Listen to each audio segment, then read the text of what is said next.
Okay, eto ha mga kababayan. Pwede bang, eto yung tanong ha, pwede bang arestuhin si former President Rodrigo Duterte? May karapatan ba ang ICC o kahit anong international body na ipaaresto si dating Pangulong Rodrigo Duterte? So unang-una, tandaan natin na may mga international laws tulad ng Rome Statute, no, kung saan bahagi noon ng International Criminal Court o ICC.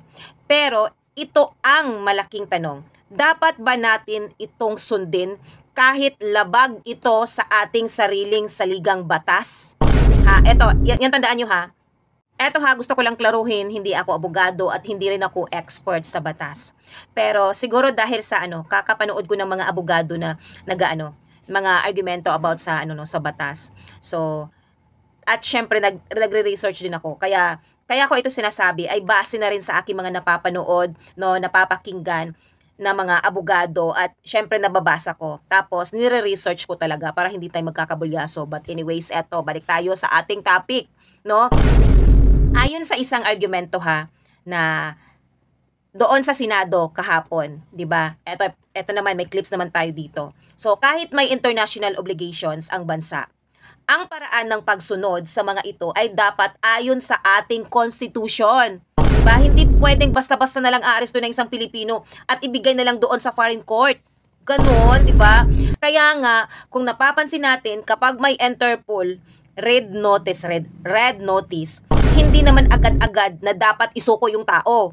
Kailangan muna itong dumaan sa korte ng Pilipinas. Kasi nga, ang extradition o provisional arrest ay hindi basta-basta. Lalo na kung ang taong inaresto ay may legal na karapatan na lumaban sa korte. Diba? Bakit pa natin ipapadala sa iba? Kung meron naman tayong gumaganang justice system dito sa Pilipinas, diba? At isa pa, mga kababayan, malaking usapin ito, ang peace of mind ng bawat Pilipino. Tayo yon. So, ibig sabihin, walang sino man sa atin ang dapat matakot ng bigla, no, na lang nahuhulihin at dadalhin sa ibang bansa nang hindi dumaan sa due process. Yun ang nangyayari kay Tatay Digong, di ba? Walang due process na dumaan dito sa Pilipinas.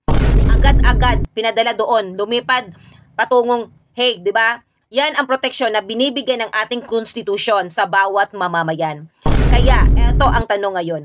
May basihan ba ang pagpapaaresto kay former President Rodrigo Duterte? O isa lang itong paraan ng panggigipit sa dating Pangulo? So ikaw, ano sa tingin mo? Mag-iwan ka ng comment dyan.